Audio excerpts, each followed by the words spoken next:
Well, thank you for being here. We were on the point of, we were trying to decide whether we should keep going with the session. So this is really great that all of you showed up. Well, welcome to our session on rapid prototyping for social change. This is, it's a session that is made to do two things. And normally we would have, if we had at least 20 participants, we could go through the methodology, but I think this will work as well. And then maybe we could, I'm trying to figure out, this is really hard because we can't talk. Maybe we could do a mural. So I can throw up a mural. Mural. Anybody use mural before? Let's see. Almost a mural session going. So that way we can hear each other.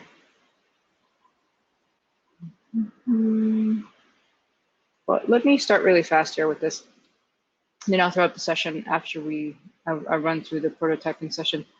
My background, so I'm an Ashoka Fellow. I am mostly working with my nonprofit. It's called Habla Centro. Habla in Spanish means to speak. And it's both a for-profit and a nonprofit. And what we're working on is citizen journalism and the whole, this teaching people in Central America and Latin America how to use skills that journalists have for the work of participating and upholding and maintaining a democracy and democratic processes. We have different hubs that have formed. Many of them responses to different crises, political crises or natural crises that happened in Costa Rica, Cuba, not Cuba, actually Cuba we were able, that one was canceled, but it was Mexico. We had them in Guatemala, Honduras, Nicaragua we never got a request for, in different locations in Central America. And I know that some of the tools that we have, which are open source, have been used to launch other instances in different countries. And so that's what my Ashoka project has been. I've worked in the past with different development organizations, and I also have a background in journalism. And with this session, what I was hoping to do is to teach you something, a methodology that might be very helpful in your projects. It's a methodology that I found to be super helpful with different, the implementation, with the design and implementation of different projects. And it could be a pedagogical tool, it could be a brainstorming tool, it could also be a tool that's used in boot camps, kind of like more like intensive sessions where you're working to solve a specific problem. It's a session that has been adapted from SMU School of Engineering. They had a really great session at the Ashoka U Exchange in 2018. It was taught by Greg Garman and Devin Scarrett, and it's called Human-Centered Design and Methodology for Innovation. And it's just really, really great. And they were able to do it in a 90-minute time window. I've done this session and it's taken 4 hours. Other sessions, it's taken 90 minutes. The shortest instance of the session was adapted for Brazilian students in a social entrepreneurship class, and we were able to get different projects prototyped in 45 minutes. So it really depends on how you want to mix and match the different steps for prototyping. So prototyping. So this word is something that you might be familiar with. You might have heard it in like more technical projects, right? When maybe a website is being built. You might hear it in, maybe if you come from engineering background as well, when a model of something is being built that's going to be constructed. But prototyping is actually, it's really a way to think, and in human-centered design, it's a way to really solve things in a way that's very hands-on and very concrete. And a prototype is really just a tangible, testable concrete, something that you can hold or something you can show of your idea, right? And it's often, now it's being used quite a bit in startup environments as a way to kind of do low risk, low investment testing of ideas that can also help you get more interest and potentially more funding and support. And so it's becoming more widely incorporated into sprinting, boot camps, startup weekends, and things like that. And so the fact that you can also use it in social entrepreneurship and also in the area of adding, kind of having an innovative way for designing solutions to projects, I think is really useful as well. The session that I'm showing you some pictures from the session we did in Guatemala. I know we have some folks who are either from Guatemala or have been in Guatemala, so I wanted to add this photo. This one is a session we did in 2018, and the model that you see of the computer and the cardboard. This particular, the problem that we were solving here, this was during electoral season. The problem was, how do we get the elections to be more inclusive, right? Because the biggest problem in Guatemala in particular is that in the rural parts of Guatemala, it's very difficult to get people to vote. Mostly there's access issues, there's language issues, there's a lot of different challenges. And so different groups took on that problem, and they ran with it, and they came up with different solutions. And so this group came up with a laptop that was already pre-programmed with all the information about the election in indigenous languages. And it also, you don't see it here, but they had a keyboard that had cachiquel and all the, so you could actually like change up the keyboard to make it more user-friendly and accessible to indigenous populations. And then they also made it so all the electoral information would be in localized languages, right? And so this is a group that worked on it. And so the steps that we followed with these groups, right? Normally you can do it different ways. You can either have one problem, and then you break up the groups, right? And usually you don't want to have more than 5 people in a group, because then after 5 it gets really difficult for everybody to participate. You could do one problem, everybody tackles that problem. I found that to be the most helpful. Or you could also have preset problems, right? Or predetermined kind of like rough drafts of problems, and then the different tables can decide which ones they want to do, and then they can refine it as they need it.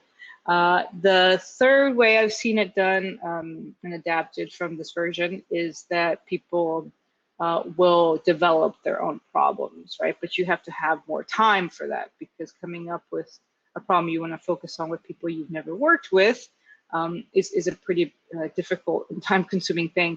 So normally you would need at least an extra, I would say like an hour for that. And yes, like it's true. Like a lot of this methodology has been done with people who have never worked together. They come to the event and they want to learn it. And I recently did it with groups that have worked together in the past, teams of news people from different news outlets. And so they were able to work with their groups, right? So that was a little bit different, very different dynamics. And so in the first step, what you do is it's supposed to be super fast, like very fast paced. And the idea is not to get people, not to get them too comfortable in any of these phases where they just start planning and talking and planning and talking and not doing, right? So the first, so they come together and you would moderate, or whoever would be moderating, and you would self-organize. You would give them 5 minutes to either pick their groups, or normally in person they would choose their own groups, or they can actually, or you can already have it preset, right? So you would have 5 groups of 5, or 4 groups of 5, or 5 groups of 4, and then they would within the groups. You can do it in Zoom, and then you do the breakout rooms, And then in those groups, they decide who's going to play what role. And then I'll go through this right now, right? So here they're organizing, right? And some of the roles that have come up are like timekeeper, project manager, secretary, moderator, presenter, communicator, right? And each of them has very distinct things that they're doing. The timekeeper incidentally has a very important role because it's such a fast-paced activity. Oops, sorry.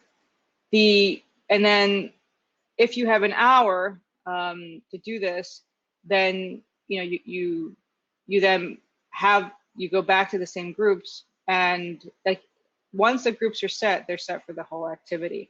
Then they go back and they either focus on the problem that they're going to work on. If you've already set out the problem, they can then refine the problem. They have 15 minutes to do it at most. This one is very, very critical. People tend to drag their feet here. And you really need to get them to really commit to working on whatever iteration of the problem they have come to a consensus on. It doesn't have to be perfect, right? The idea is to just have a very clear set way to a problem that they want to work on specifically, right? And then there is a worksheet. There's a set of worksheets. I have a few of them in different languages. I have them in English, Spanish, Arabic, and I think Russian as well. They've been translated. And we've actually, in virtual versions of this, now we're using Jamboards and murals as well. And that works really well because it helps to guide the group through each step, right? I don't know if there's any questions, but yeah, I can share the presentation. If you go up here, actually, the presentation, here's the link to the presentation.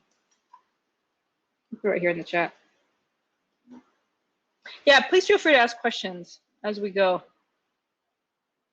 The third step, and then really important, so these handouts, it's meant to help them to drive the experience within each group, but it's not meant as the prototype, right? Sometimes people get a little bit confused when they're doing this exercise, and they will actually write into these, and they can, and then they'll present this as the final project to the group, right, when they're beta testing. And the idea is just this helps them get into asking the right questions so that they actually create the concrete model, right? Step 3, this is actually a really important step. It is the entree, as it were, because this is when they're actually going to agree. And if you see here in the previous worksheet, there's one big idea that they give a name, right? And this idea is specifically the one they're going to do a concrete model of. And so in step 3, they come back together, and they're going. If you're doing it virtually, they're coming in and out, and you're explaining each time for 2 minutes at most what they're going to be doing in the next session. For session 3, step 3, they go back and then they're actually going to review the idea that they want to work on, and then they actually start to do the prototype. And the prototype's really important, right? They really need to get something working. Like, for here, these young people were working specifically on doing like a virtual, having an experience within, I think it was like a gamification, kind of like a gaming experience where people could go in and feel like they were voting, even though they were doing it virtually, right?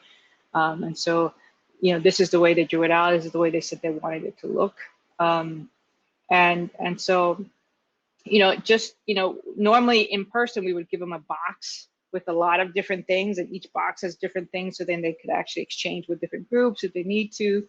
But they would have like paper, pens, markers, scissors, different things, right? Some people prefer to just go ahead and start working on the website, right? Or like start working on, some AI, like chatbot or something. And that's okay, as long as it's actually working. And that's what a prototype is. It has to be a working model. There is a big difference between a proof of concept and a prototype. A proof of concept is something that is could be designed on, on a document, and it shows very visually what the solution to something is. But if it doesn't work, It doesn't show you how it works. If it doesn't actually work when you press something, or if it's an app, or if you go to the website, then it's technically not a prototype. Not sure if there's any questions so far. There's a worksheet that goes with this as well. Thank you. Thanks, Annabella. There's a worksheet that goes with this as well. It's called Agree on a Solution and Prototype, right? And you'll be able to see, so I can make it a little bit bigger. Zoom in a bit. Oh, isn't that better? Here you can actually see the areas. So the flow is you go from one big idea, right? How does it work? What is your intended impact, right? And then you can actually draw it out first. Sometimes a prototype does start out as just a drawing, and then it can move into several iterations of that. It could be a storyboard, right? So it'd be like one drawing, two drawings, right? And how it's going to look, and then it actually would go into the way it works. And then once they come back to you again during a plenary for 2 minutes, you're going to describe to them that they're going to do beta tests, right? And the beta tests are essentially sessions to get feedback. And so what you do is you break them out into groups of 2. So if you have 5, well, actually, I think, yes, the 5th group always presents to the organizers. But usually what you want to do is like group 1 and 2 are grouped together, group 3 and 4 are grouped together, group 5 presents to the organizers. And so group 1 would take a turn and present for 5 minutes what their prototype is, like what their big idea is, show the prototype, right? And show why it's important to solving a problem for a specific target group. And then they would just and then at that point, they would really show how it works. And then what they had in mind, like down the road for like, the next iteration of it. And then the other group would give 2 minutes of feedback to the group, and then they would switch, right? And then group 2 would present for 5 minutes, and group A or group 1 would then do the 2-minute feedback, right? And so you do that, and there is a worksheet for that as well. Looks like this. And then the idea is a group that, when you do beta tests, you want to get specific types of information about your prototype. And so you would be, you would have very clear intention about what you wanted to learn from sharing your prototype with a specific group. And then the feedback you would write down, right? How to improve on the idea. And then you would have, from this point on, you would then, you would go back. You could either go back and do a period where you adapt the prototype, or you could do another beta test with a group 3, where like group 1 goes to group 3 and group 2 goes to group 4, and then they alternate again, and then they go back and they adapt their prototype, right? Right. So here's the listen, take notes, and adapt.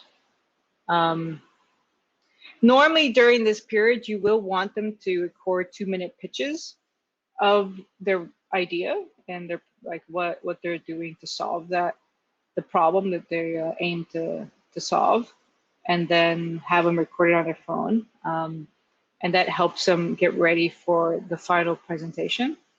The presentations are usually then presented to the larger group if you have time, right? It really depends. Sometimes in some sessions, they've opted out of doing a second beta session with a smaller group, and they've opted for doing the second session with with the entire group, right? So here's another group that did a prototype. I can't remember. Yeah, I think these guys were doing a bus, like kind of get out the vote kind of bus, right, where people could actually vote. And it has like its own, they would stop at different locations and people would be able to vote. There's also a period, finally, once they present it, like I do give them a space to actually reflect on the experience. Like, what did they like about the prototyping? Kind of answer these questions. And then usually they'll want to also share it with the larger group. So I'll actually do a bigger canvas, either in person or do a Jamboard virtually, where they can post the things that they want, the things that their reflections under each question, right? And that's pretty much it for this prototype. We could go through a session if you want. That would be a very quick session. But I don't know if you have any questions about this methodology. It's very adaptable, and it goes back to human-centered design. I'm not sure how many of you have worked with human-centered design. Okay, there you go. Any questions on this? So the folks that are known the most for human-centered design are IDEAL. They have a toolkit called the Human-Centered Design Toolkit. It's a very good book. There's also a if you want the one in Spanish, there is a very comprehensive human-centered design methodology book as well in Spanish.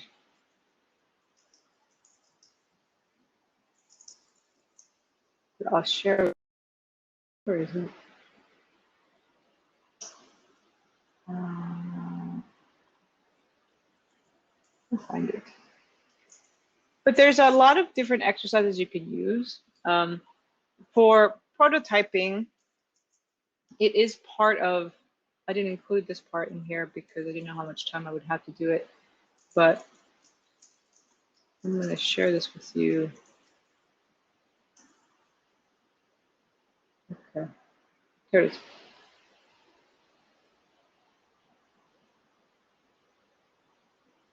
I'm going to share the screen.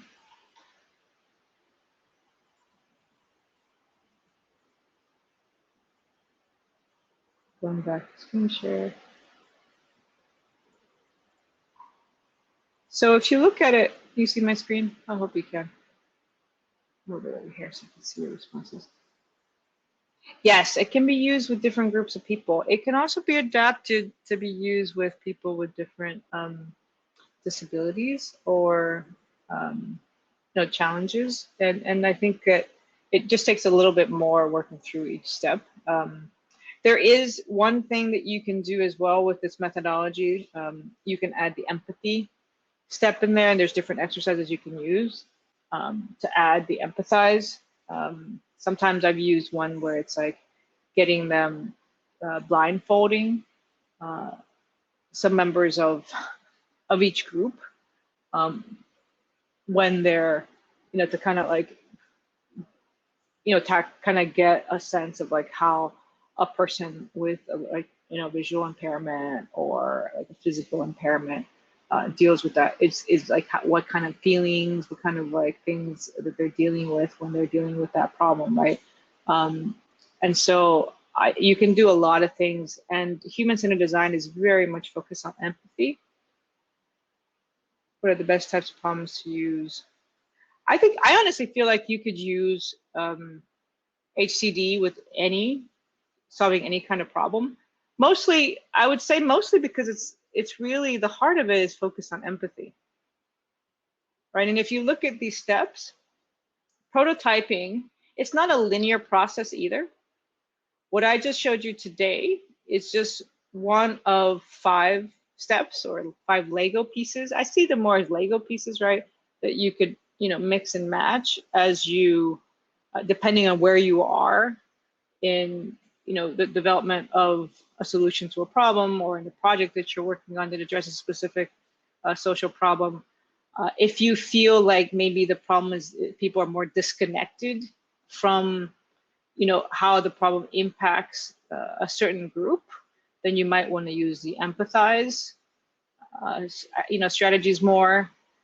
If you feel like there isn't a very clear understanding of the problem, you could start with defining, right? Focus more time on that. So it's a very I think it's a very flexible and I think very adjustable, adaptable methodology that you can use. What are the challenges? Yeah, the challenges is essentially that it is very nonlinear, and people. I've had people, and I've used this with the youngest. I've used it with 13-year-olds, and they do great. They're okay.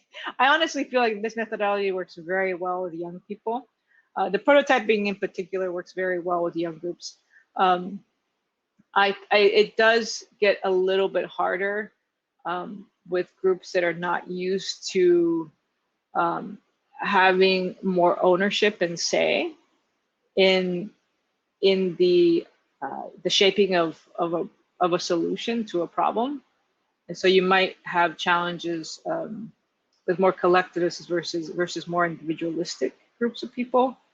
So you have to really, I think with the prototyping, you can really activate the element of play, right? So so I usually with the prototyping for social change, I will make sure to include some icebreakers or kind of trust building types of exercises at the beginning. If I haven't worked with this group before, if the group hasn't worked with the other groups, or if there's like not a lot of familiarity. So you want to definitely create a space where, you know, you have some ground rules and you have some basic, you know, level, everybody on the same page about the fact that we're entering a zone of play, right? And that it is a zone of experimentation, right? And so all ideas are considered equally and no judgment, right? What should be the logical progression in your method? I've been in situations where I honestly do feel it is helpful to do the methodology from empathize all the way to test, the first iteration. The best is always to do this as a brainstorming exercise when you're first starting to tackle a problem.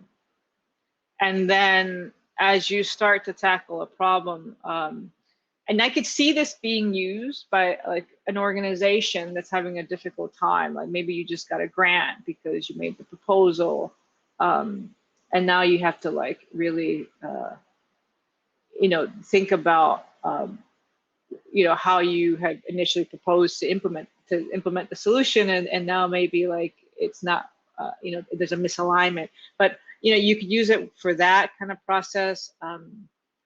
I think the best is to follow the human-centered design process the first time in this way, as I would say, fluid phases, right? And then you can come back if there's areas where you feel like you could, you know, you could get more out of that. Maybe there's more to be gotten out of the ideation phase. You can go back and focus on ideation. And then like the resource that I sent you, there's a lot of different exercises as well. And if you just like Google like human-centered design ideate exercises, there's a ton of them, right? And so you could actually use some of those exercises. I find the most fun is actually the prototyping because I like to build stuff. I have a tinkerer side, and so I like to be able to just kind of like start working on things and activate a different way to solve things, right? So I don't know if that answers your question, Annabelle. But yeah, I mean, there's like a lot of different. What I enjoyed the most about this when I saw I presented the Shoka Exchange, just how quickly they moved through it. The problem that they gave, here it is, right here, the voltage. And you'll see it, right? It goes really, really fast. It literally goes like this, right? Integration, application, right? And they're really useful for sprints as well. To kind of thought exercises where people, you get them out of this planning mode and just get them doing.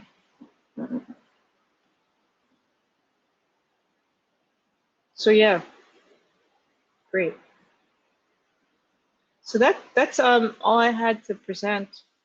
I don't know if you would like to go through the process. Maybe there's a problem that you want to, like a problem you want to share with us, and we could work on it as a team. I'm also going to put my email here in case you have any questions.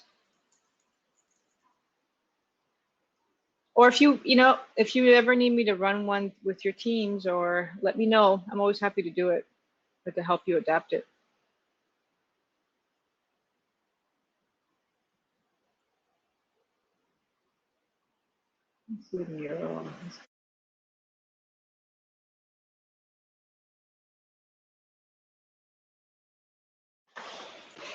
Uh-oh, I think I lost the audio for a minute. Okay. Annabella, I don't know how long our session is for. One more question, Tricia. What is typical problems you've encountered? Oh, wow. Yeah, some of the problems include, actually, I think I have some here. The last set of problems we had, let me find these, were from, we were doing a boot camp for journalists working on the US-Mexico border. And they had, I'm gonna find these problems. They had a very specific set of problems related to corruption. Some of it had to do with shell companies, you know, there were some other problems related to COVID funds. There were problems related to the allocation of scholarships to students, and all related to corruption and accountability. Wait a minute. Oh, wait, it went really fast then. And the other problem we had, like I was thinking about the students in Brazil, problems we were looking at there is, I think they came up with their own individual problems for that. The problem that Gray and, you know, when we were at Shoka Exchange, they came up with, it was one problem, was like, how do you make the conference experience more accessible? And that was it, right? And we had, I think we had 5 groups. And we actually had somebody who launched an application during that one, like an actual phone application. It's pretty interesting. I'm trying to think of other problems. More problem. Yeah, when we were in Almaty, in Kazakhstan, yeah, the problems there were related to electoral fraud,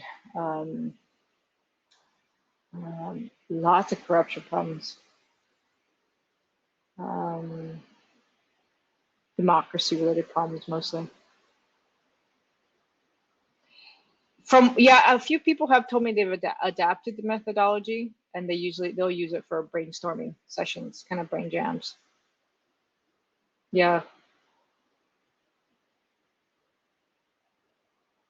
It's, like I said, it's pretty adaptable. You could just take one, and honestly, you could actually even take just like the empathy, right? You could actually add the prototyping into the empathy. You could add the prototyping into each phase. And that would be super interesting as well. How to follow up with the organizations on their prototype.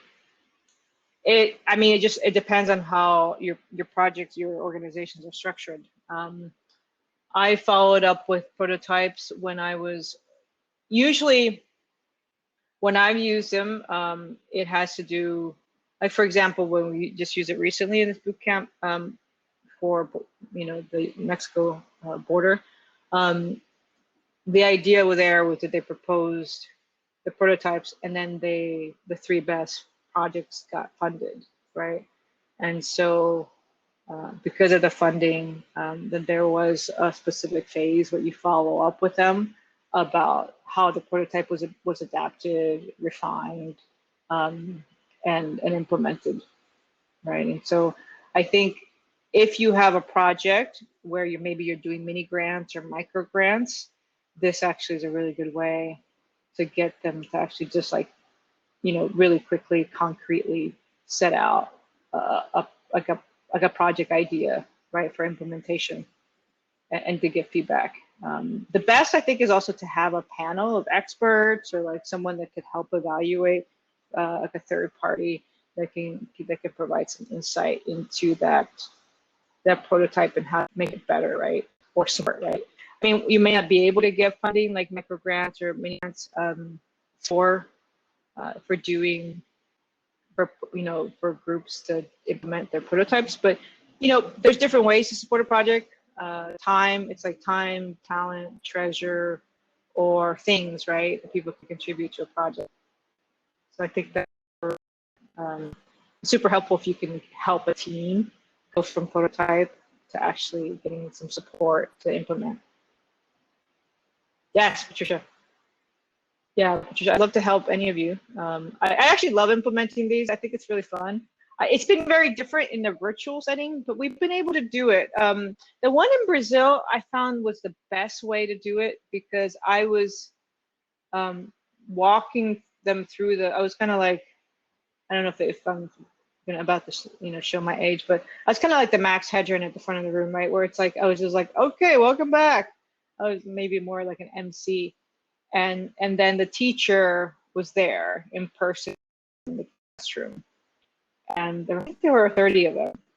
And she had student aides or teacher aides there with each group. So she had some help on the ground. And so she was able to work with them in person. And then I was able to to help them guide them along on the methodology. And I believe she used it later on. She was able to use the same methodology pedagogically to do it herself.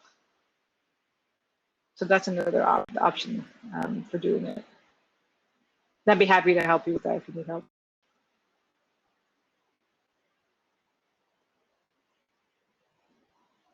Okay. Well, I don't think it's ever a bad thing to finish early. But there's my email. Please do reach out to me. Yeah, thank you. Thanks for coming. I didn't want to cancel because I'm like, what if one person shows up and they could benefit from this, right? So I'm glad that you were all able to show up, and hopefully it's if you need any more resources on this or support, let me know. Enjoy the rest of the conference.